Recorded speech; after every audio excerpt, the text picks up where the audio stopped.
She walked into the Parisian boutique with a canvas tote, scuffed ballet flats, and a long navy coat that had clearly seen better seasons. Her scarf was hand-woven, tucked loosely around her neck, and her glasses sat slightly askew from years of use. The store was tall and immaculate, 3 levels of glass, white marble, and golden mannequins draped in the season's newest declarations of taste. It was the kind of place people entered slowly, hoping someone would take their photograph. But she stepped in with no hesitation.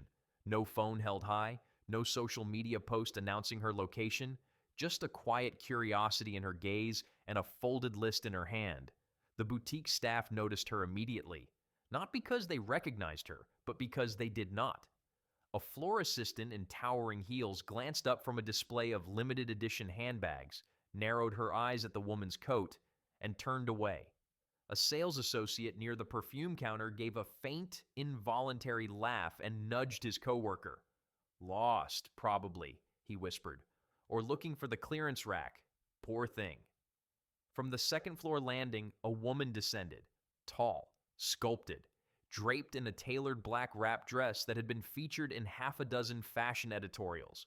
Her name was Celeste Duval, creative director, co-founder, face of the brand. The boutique was hers, designed not just to sell but to declare. And she knew by instinct who belonged in that space and who did not. When she reached the marble floor, she offered the new customer a tight-lipped smile that did not touch her eyes. "May I help you find something?" Her tone floated somewhere between politeness and dismissal. The simple woman nodded gently. "Yes," she said. "I was hoping to see the new collection, the one with the hand-dyed silks." Celeste blinked. That was not what she had expected. "Those pieces are by private appointment only," she replied. "For select clientele, the fabrics are extremely delicate." Her eyes flicked again to the woman's worn shoes. "I am not sure we have anything in your size or price point." The words were coded in soft condescension, but they landed with weight. A younger staffer behind the jewelry case snorted quietly and pretended to polish a bracelet. The woman looked around, unbothered. "That is a shame," she said simply. "I admire the craftsmanship. I have followed your work since the early Côte d'Azur line, Celeste froze. That line had never been released publicly. Only insiders knew of it. It had been a private experiment in textural minimalism long before her current fame." "You followed that?" she asked, her voice cooler now. "Yes," the woman said, still soft-spoken. "I also liked the capsule series you debuted in Kyoto 3 years ago. The linen layering was quite bold." Celeste's smile wavered. The Kyoto release had only been shown at a private gala, and press coverage had been limited. Who was this woman? Celeste crossed her arms, shifting her weight. "Those were internal showings, not public." The woman nodded. "Yes, but influence leaves fingerprints, even when no one's looking." At that moment, Celeste's assistant arrived with a phone in hand. "Madame Duval, your meeting with the investors starts in 15." Celeste held up a hand.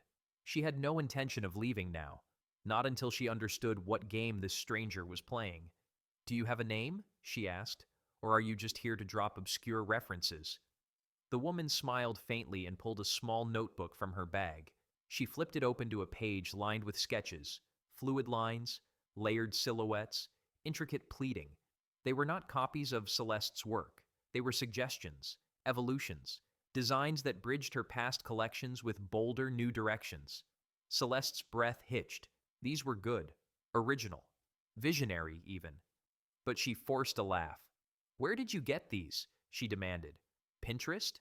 Some fashion blog?" The woman looked her in the eye. "I designed them." Celeste's laugh cut off mid-note. "Excuse me?" "I designed them," the woman repeated. "My studio does not have a name, but my work is seen, even if it is not always recognized." Celeste stared, something gnawing at the edge of her memory. The woman flipped to another page, this one showing an early mock-up of a layout Celeste had used in a recent lookbook. Except the draft in the notebook was dated 2 months before her team's concept was even finalized. It was impossible, unless... The realization crawled into Celeste's face. "You are the consultant," she whispered. The one who ghost designed the layout. You signed the NDA. We were told it was some anonymous creative from Finland. The woman raised an eyebrow. Finland was convenient, she said. Neutral. Quiet. Celeste's jaw tightened. So, what are you doing here? The woman closed her notebook. I wanted to see if your design still spoke with the voice you once had, the one that made people feel instead of just perform. But I see now it has gone silent. Celeste flushed. How dare you? But the woman was already turning. You dared first, she said over her shoulder, when you judged me based on a coat and a pair of shoes. She reached the boutique's door, paused, then added, You were not wrong. My coat is old. My shoes are tired. But so is the way you see. And then she left, quietly, with the same unshakable calm she had entered with. The boutique felt colder after she left. Celeste stood frozen, fingers tight around her forearm, eyes fixed on the empty doorway as if the woman's presence still lingered in the air. Her assistant tried speaking twice before giving up and retreating in silence.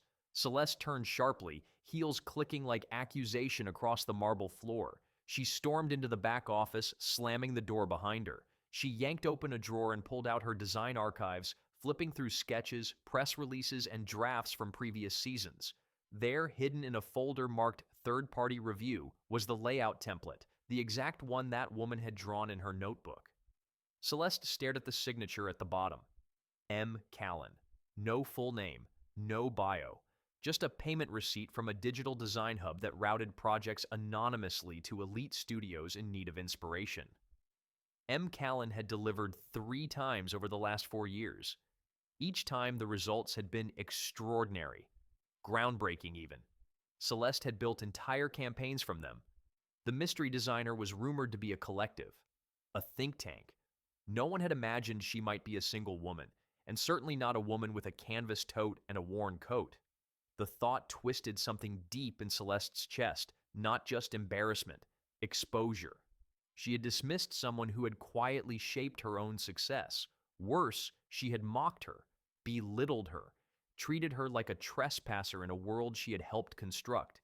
The sting of that realization throbbed harder than any fashion critique she had ever received. 2 days passed before the whispers began. They started in obscure forums, private circles of design students, textile purists, and global curators who noticed the same thing. Someone had launched a new virtual gallery. No fanfare, no press release, just a website, minimalistic and dark, called The Folded Edge. It featured experimental fashion videos, color theory deep dives, and sketches signed only M. Callan. Within 24 hours, critics were calling it a renaissance, a return to fashion with soul, with meaning. Pieces from the gallery were soon cited in independent shows, in lectures at design schools, in museum pop-ups from Tokyo to Toronto. Celeste watched with a clenched jaw. She recognized the lines, the brushwork, the unteachable restraint. This was the woman from her boutique. But there was more. Beneath the gallery's About tab, a message had appeared. Creativity is not costume, it is voice, and voice needs no permission to be heard. Celeste slammed her laptop shut. At first, she thought it would pass. A moment, a blip. But it did not. Within 3 weeks, 3 of Celeste's junior designers resigned. We want to build with someone who remembers what the fabric feels like, one of them said as she handed in her badge. And then came the headline that tore through every corner of the fashion world. Global Fashion Week, acquired by anonymous studio head known only as M. Callan. Celeste dropped her phone. Global Fashion Week, the most prestigious fashion event on Earth, and it now belonged to the woman she had mocked in her own store. The silence in Celeste's penthouse office was deafening. Not even the filtered hum of the air system could cut through the static ringing in her ears. She sank into her chair, stared at the skyline, and realized she was no longer the one being watched. She was now the one watching someone else shape the future. The board called an emergency meeting. Investors demanded answers. Is she trying to compete, to erase your legacy? Celeste did not know. All she knew was that her own foundation had become hollow. The runway lights, the champagne receptions, the curated playlists, all of it now felt like dressing a wound with silk. Her work had become surface, spectacle. It lacked the hunger that had once defined her, and now that hunger had returned to the scene through someone else, someone she had shunned. The irony cut deeper each time she replayed their exchange in the boutique, and yet, in the pit of her unease, something else stirred. Admiration, respect, even envy. The woman had not just walked into her store, she had walked into her narrative and rewritten it. The question was, what would Celeste do now? Watch from the wings while her influence unraveled, or face the consequences of what she had once dismissed as unworthy? She did not have long to ponder, because 2 days later, a white envelope arrived at her office, no return address. Inside was a single invitation, heavy cardstock, embossed edges, the words, "You are welcome to attend. Everyone is," and beneath that, in ink that shimmered like ink on silk, the folded edge, "Spring unveiling." Celeste stared at it for a long time. Then she reached for her coat. The time for critique had passed. She needed to learn again what it meant to be moved.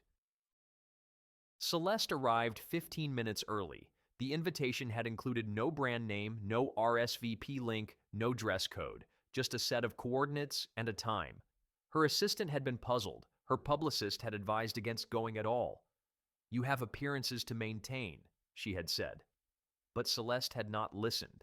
Something deeper than curiosity pulled at her, a sense of unfinished business.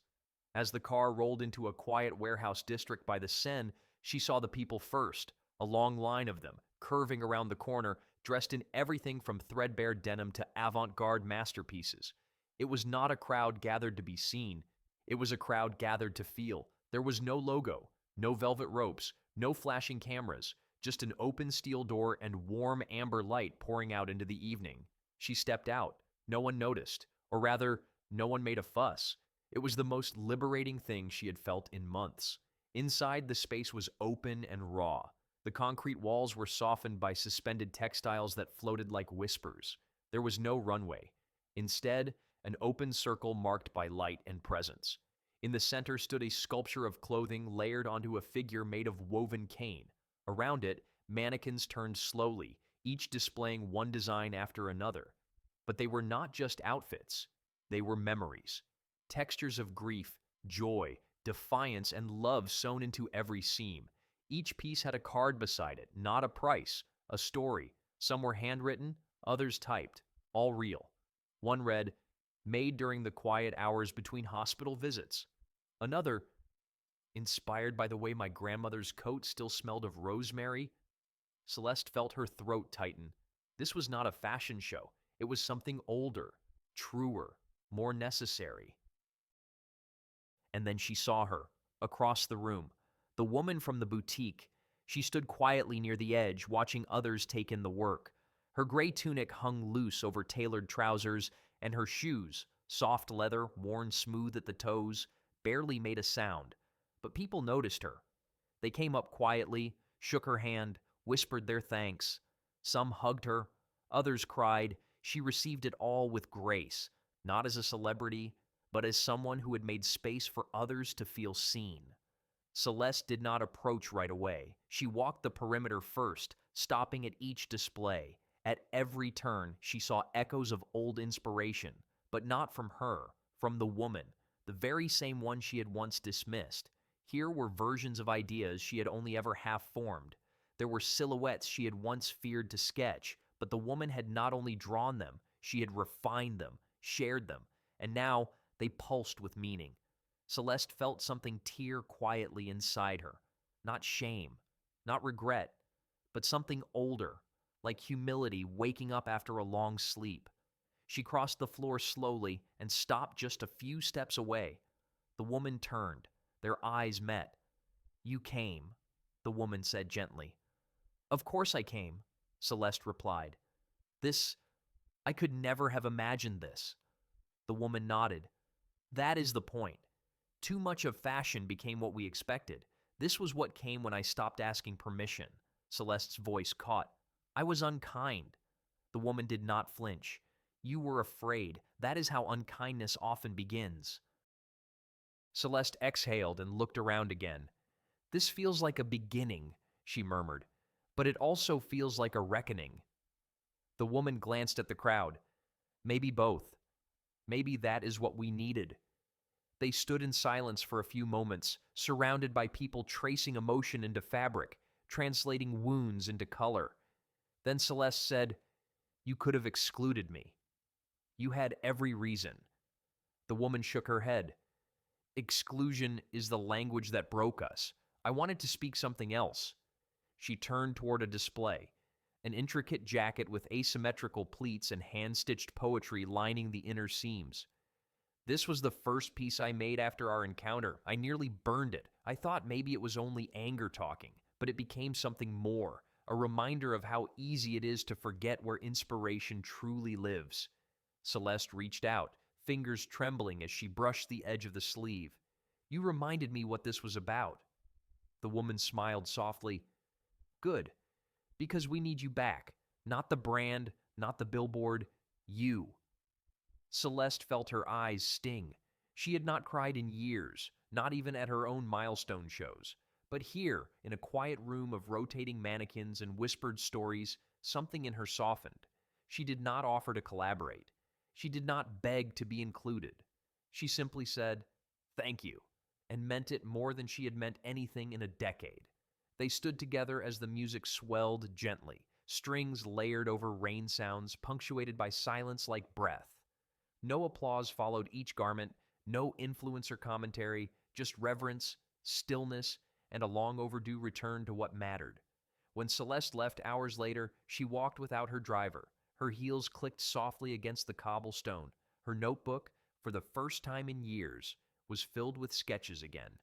And in the smallest corner of one page, she had scribbled 4 words: "This is the way." In the weeks that followed, a strange peace settled over Celeste. Not the numb calm that came with routine, but something more active, more alert. She began walking to her studio each morning, even when the sky threatened rain. Her wardrobe, once dictated by calendars and cameras, began to change. She wore the same jacket 2 days in a row. She skipped makeup on days she felt tender. And for the first time in years, she listened. Not to trends, but to her own quiet rhythms. Her staff noticed the difference. Meetings were shorter, feedback gentler. But more than that, Celeste had started asking questions again. "What are you excited about?" she would say. "What fabric feels like home to you?" Her designers, many of whom had stayed silent for months, began showing her pieces they had hidden away. One intern showed her a dress stitched from her late mother's quilt. Another shared a set of gloves dyed with crushed berries from her grandmother's garden. Celeste praised them not with applause, but with gratitude. "That," she would say, "is the kind of design that makes the world breathe." She had started breathing again, too. At night, she sketched by candlelight instead of staring into blue screens. She wrote notes to old mentors she had not spoken to in years, and when she sat alone, she was no longer lonely. She was present, grounded, soft in a way that took strength. Still, her presence in the fashion world remained under scrutiny. Whispers moved through media circles. Has she retired? Is she reinventing? Is she copying the folded edge? But Celeste did not respond. She had learned there was more power in doing than in defending, and so she kept doing. The folded edge, meanwhile, continued to bloom. Pop-up workshops were being held in repurposed community centers, libraries, even empty train stations. People traveled not just to see the work, but to be changed by it. One article in a major magazine declared, "This is the first time fashion has felt human in a decade." And yet, the woman behind it all remained elusive. She appeared only at select unveilings, stayed no longer than necessary, and gave no interviews. When asked, she simply said, "The work speaks." Celeste respected that. She had learned to let her work speak, too. Then one afternoon, a letter arrived on her desk. Not an invitation this time, a request. The Folded Edge was planning a global initiative, a traveling collection that would span 5 continents, showcasing stories through clothing while supporting local artisans. They wanted Celeste's contribution, not her brand, her. One piece, one story, one truth. Celeste stared at the letter for a long time. She could feel the old instincts rising: curation, branding, the impulse to make something worthy of acclaim. But then she paused. She set the letter down. She picked up her sketchbook, and she let herself draw not what the world might applaud, but what she had almost forgotten. Her first memory of design. A raincoat stitched from her mother's old curtains, worn as a child during spring showers in Marseille. That was what she would make, not for fame, but for memory, for roots, for rain. When the global exhibit launched in Copenhagen, Celeste's coat stood on a wooden form by the entrance. It was simple, modest, but it glowed, not because of shimmer or branding, but because it had heart. It carried the memory of wet shoes, the smell of fresh bread, the sound of laughter echoing through courtyard arches. Visitors stopped and lingered. They read the card beside it, which said only, "I remembered who I was before the world taught me to forget." That quote was shared thousands of times over the following weeks. Celeste did not read the comments. She did not count the shares. Instead, she spent her days helping new designers organize the exhibit as it moved through cities. She carried boxes, she mended hems, she poured tea for volunteers. The industry watched in disbelief. This was not the Celeste Duval they had once known, but to those inside the folded edge, she had become something new, something needed. A reminder that redemption in fashion was not about rebranding. It was about return, and return required humility. By the time the collection reached Sao Paulo, the folded edge had become more than a movement. It was a restoration. Designers who had walked away from the field years ago returned to contribute. Young talent from underrepresented countries debuted alongside legends. Fabric told stories that articles never could, and in every city, one figure remained constant. The woman who had started it all, still in her quiet clothes, still with her notebook, still refusing to accept applause as currency. She stood with the interns, ate with the crew, and when asked what it all meant, she replied, "It means we are listening again." Celeste stood beside her in one of the final showcases. "Thank you," she said again. Not out of obligation, but out of reverence. The woman smiled. "Thank yourself," she said gently. "You returned." The final city on the Folded Edge tour was Mumbai. The exhibit took place inside an abandoned textile mill, its walls still faintly dusted with color from dyes once used to manufacture clothing for foreign retailers. The factory had closed years ago, leaving behind rusted rails, broken looms, and ghosts of labor that once moved to the rhythm of machines. But on this day, it was reborn. Strings of yellow marigolds were draped across the entryway. Saffron and teal banners fluttered in the warm breeze. And music, an improvised blend of percussion and voice, welcomed guests from every corner of the globe. Inside, artisans stitched live. Weavers demonstrated loom techniques that had nearly vanished. There were no barriers between maker and viewer. This was not fashion behind glass. This was fashion as breath, as touch, as ritual. Celeste wandered through the exhibits barefoot, as many others had chosen to do. Her dress was linen, unbranded. Her jewelry was a simple bracelet she had received from a child volunteer in Rio. She no longer introduced herself by title. If people recognized her, they did not say it aloud, and she liked it that way. She spent hours beside the displays, listening to the stories each piece held. One jacket had been constructed from the torn upholstery of an old city bus. Another dress had been sewn from a mosaic of refugee tent fabric, its hem carrying handwritten names of lost relatives. Celeste touched it reverently, feeling the gravity of memory in every fiber. Near the back of the space stood a simple bench, carved by hand, facing a garment displayed in solitude. It was a long coat, ash gray with a collar shaped like folded wings and panels dyed in soft gradients of ink, soil, and salt. The story card simply read, "Worn while being unseen, reworn while being recognized." It was hers, the woman's, the coat she had worn into the boutique all those months ago. Celeste sat down. She did not speak. She did not cry. But something inside her shifted, like sand settling after a long tide. Others joined her, slowly, one by one. No one posed for pictures. They simply sat in stillness, acknowledging the quiet power of a garment once dismissed. When the woman finally entered the room, she walked without ceremony. She took her place beside the bench and sat down. Celeste turned to her. "I remember everything," she said. The woman gave a small nod. "So do I." "I wish I could go back," Celeste added, "to that moment in the boutique. I wish I had seen you." The woman met her eyes. "But you see me now, and more importantly, you see yourself." A hush fell over the space. Visitors circled the coat slowly. A designer from Ghana left a thread-wrapped token at its base. A child from Kerala traced the seams with her eyes. And Celeste, who had once judged the coat unworthy, now saw it for what it truly was, not a garment, but a mirror, a reminder that fashion begins not with approval, but with presence, not with price, but with purpose. As the final day came to a close, the crowd gathered in the open courtyard of the mill. The sun had begun to sink behind the chimneys, casting golden light through cracks in the walls. There were no speeches, no curtain call, just music and laughter, hands held in appreciation, and the quiet clinking of teacups passed between strangers. Celeste stood near the entrance, watching people leave. Some held sketches, others held hands. All carried something invisible, an affirmation, a reawakening, a deeper sense of what fashion could mean. She looked for the woman but did not see her at first.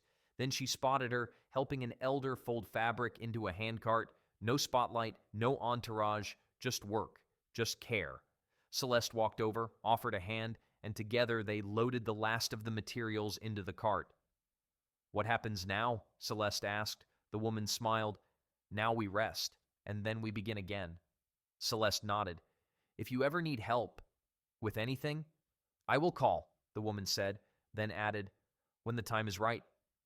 They parted with a hug, brief but firm, and as Celeste walked away, she felt no emptiness, only gratitude. When she returned to Paris weeks later, the boutique she once ruled felt different. The walls, once blindingly white, now seemed like blank canvas. She took down the marketing screens, she replaced the mannequins with dress forms from local makers, and on the main display table she placed a single coat, not for sale, just to be seen. The card beside it read, "Never underestimate the woman who enters without permission. She may be the one who built the door." Months passed. The world of fashion kept spinning, as it always had, but something fundamental had changed. Magazines began dedicating entire spreads not just to garments, but to the stories behind them. Runways began incorporating spoken word and community-made pieces. Younger designers started referencing feelings instead of eras. They talked about clothing that could carry grief, joy, or rebellion. The folded edge had not just influenced the season, it had altered the vocabulary, and Celeste, once the symbol of elite couture, now sat quietly in the back rows of workshops, sketching in the margins of her notebook, watching others take the stage. She had started visiting schools, small ones, in places most fashion reporters never traveled to. One school in Uganda, another in rural Japan. At each one, she brought scraps from her studio and asked the students what they would make if no one told them what fashion was supposed to look like. The results were astounding. One child made a dress from water filters, sewn together with thread dyed in ink made from wildflowers. Another created a pair of pants designed to grow with the child over time, stitched with handwritten affirmations in the waistband. These students had never heard of Paris Fashion Week, but they understood something deeper. Clothing as identity, as survival, as love. Celeste kept every design she received. She had an entire room in her home where she displayed them. No plaques, no labels, just stories written in fabric, hung gently on linen lines, swaying when the window was open. Back in Paris, something even more surprising happened. Her own boutique, once a monument to exclusivity, had become a place of learning. Local seamstresses taught embroidery classes in the afternoons. Retired tailors ran workshops for restoring old garments instead of discarding them. Students gathered in the evenings to present their creations to mentors who listened instead of judged.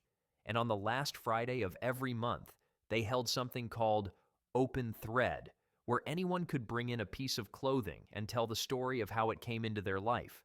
One woman brought a jacket from her late husband. Another shared the dress she had worn to every job interview she had ever failed, and the one she finally passed. These stories were more than fashion. They were human. And Celeste, now always seated near the back, took notes, not to design, but to remember. One night, after the final guest had left, she stayed behind to clean. A young man approached her. He was barely 20, nervous, with calloused hands. "Is it really true," he asked, "that you were once one of the most powerful designers in Europe?" Celeste smiled. "I used to be famous, yes." He hesitated. "But now you fold chairs, you carry boxes. Why?" She looked around the room, still filled with the echo of laughter and shared tears. "Because being seen is not the same as seeing, and I have more to learn here than I ever did from applause." He nodded slowly. "I want to be like you," he said. "Then be better than I was," she replied. "Start by listening." The next morning, Celeste received a letter. No stamp, no sender, just folded parchment on her doorstep. Inside were only a few words. "When you are ready, the next circle begins. I will meet you there." Beneath it, the unmistakable mark of the woman who had started it all. The woman with the coat, the notebook, and the quiet grace that had turned an industry on its head. Celeste felt a familiar hum in her chest. Not anxiety, not fear, but purpose. A new beginning calling her by name.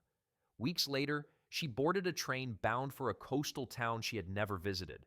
No announcement had been made, no schedule had been posted, and yet she arrived to find a gathering already in motion. Artists, healers, weavers, and wanderers had come together for something that did not have a brand, or a theme, or even a name. They called it simply the work. Celeste did not ask questions. She picked up a needle, a sketch pad, a broom, whatever was needed. Each day began with silence. Each evening ended with a shared meal. And in between, there was laughter, mending, and the slow but steady unlearning of everything she once believed she had mastered. She slept in a shared bunk. She ate what was cooked by hand. And one afternoon, as she sat cross-legged in the sun, stitching the hem of a stranger's garment, she looked up and saw her. The woman, sitting not above the group but within it. Hands busy, eyes gentle. They exchanged a glance, a nod. No words were needed. They were in the same circle now, neither leader nor follower, just people who had learned the power of sewing meaning back into a torn world. The days in the coastal town blended into one another, not because they were identical, but because they were whole. Each one began with the slow rising of the sun, casting long golden shadows across the communal courtyard where people stitched, carved, and shared. The soundscape was never quite the same. Some mornings it was laughter, other times quiet sobs woven into conversation. Celeste had begun helping a potter named Rahim, whose hands trembled slightly from an old injury, but who insisted every imperfection made the shape more real. Together they crafted vessels for tea and water, cups that bore the fingerprints of both their histories. At night, they passed them around the fire. One evening, a visiting dancer from Haiti performed barefoot in the center of the courtyard, her skirt swirling like ocean foam, her movements telling a story of departure, survival, and return. When she finished, no one clapped. They rose and bowed their heads. It was the first standing silence Celeste had ever witnessed. She was learning now that not every gift needed to be acknowledged in the same way.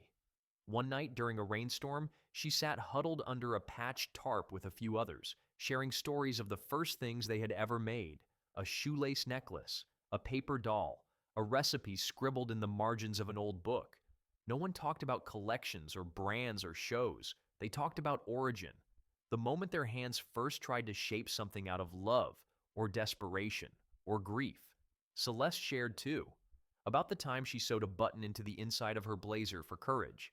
She never told anyone before, but here she did. One afternoon, a letter arrived at the circle. It was addressed not to anyone, but to everyone. It came from a young designer in Manila who had been following the folded edge journey online. She wrote of working night shifts at a textile mill, of using scrap fabric to make dresses for her little sister.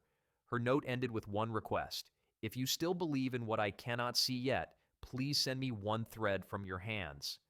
The next morning, 37 people gathered. They each brought thread, some wool, some cotton. Some died with hibiscus, others faded with age. Celeste added a length of linen cord she had once braided as a child. They sent it in a small envelope marked with a single word, yes. It was moments like these that made Celeste realize she had never been part of fashion before. Not really. She had been part of a system, a language, a rhythm that told people who they could be based on what they wore. But this circle, this slowness, this sincerity, this was fashion as a memory kept alive in movement.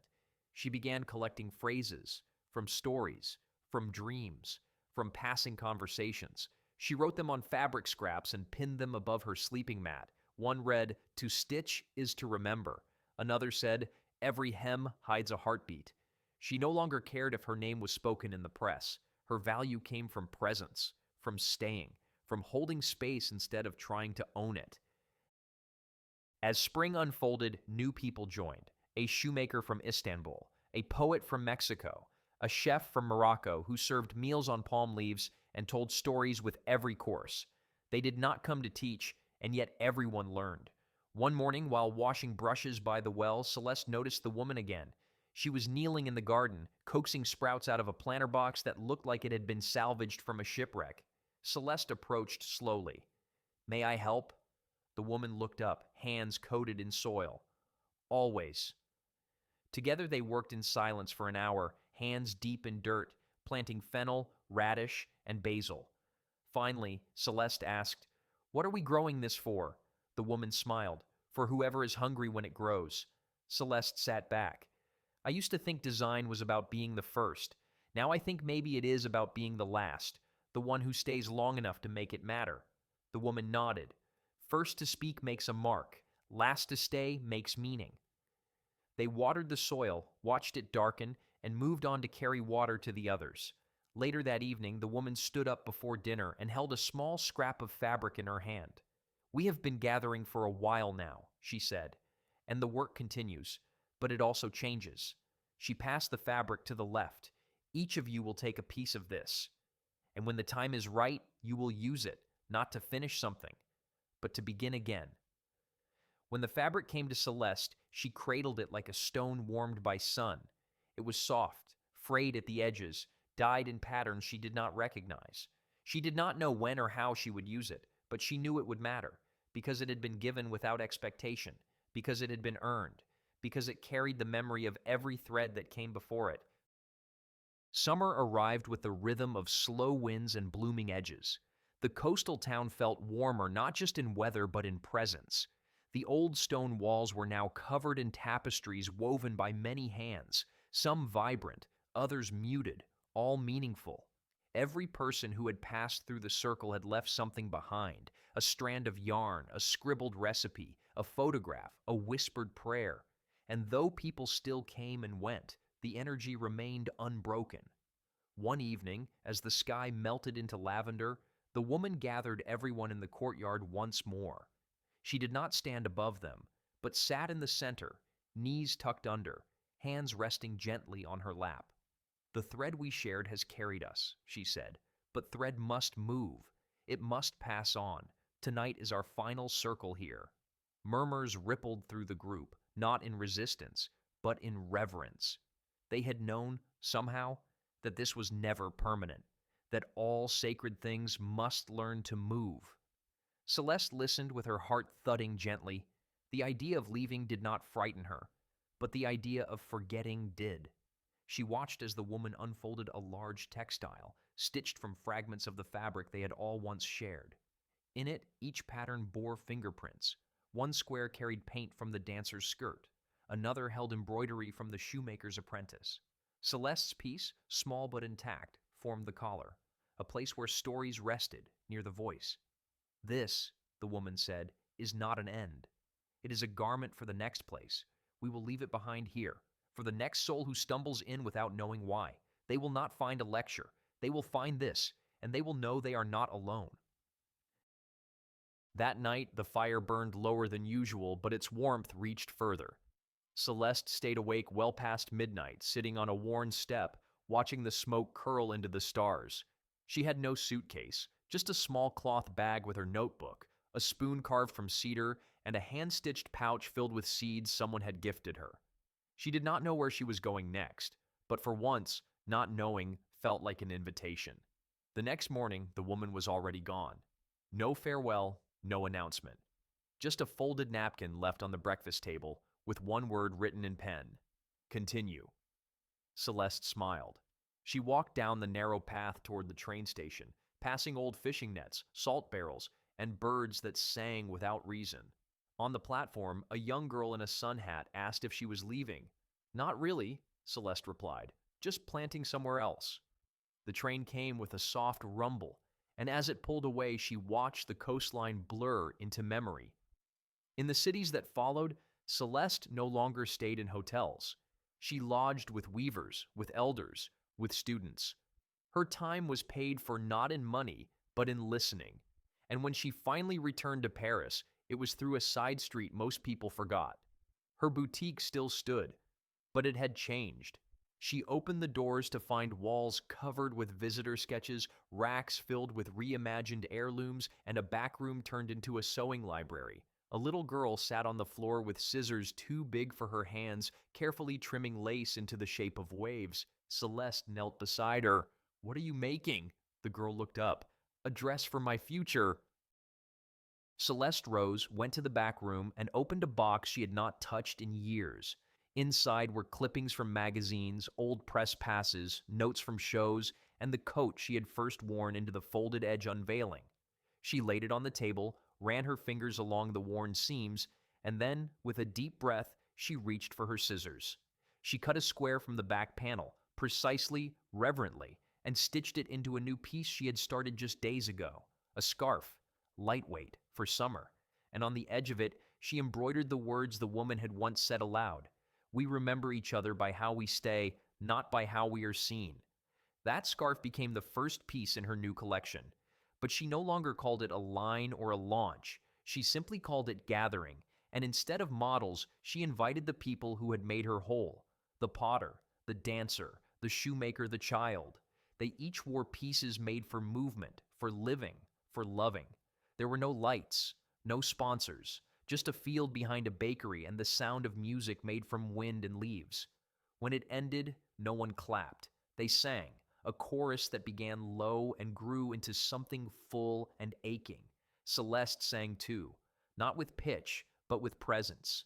And afterward, when someone asked her what had changed her most, she did not mention Global Fashion Week. She did not name the folded edge. She said only this: "A woman once walked into my store wearing a coat I did not understand. And instead of asking who she was, I told her she did not belong. But she stayed long enough to show me that belonging is not something you give to others. It is something you share. And because of her, I now know how." And somewhere, in a quiet town by the coast, a single coat still hangs on a hook, waiting, listening, ready to be seen. And though the world kept rushing forward, she had learned that slow hands left the deepest mark. Each thread she pulled was now pulled with intention. Each garment she touched became a vessel, not a product. She no longer feared silence. She no longer sought applause. She had found her rhythm in the spaces in between, in the pause before the stitch, the breath before the note, the quiet before the answer. And when strangers passed by her window, catching a glimpse of the woman at her needle, they never saw fame. They saw peace.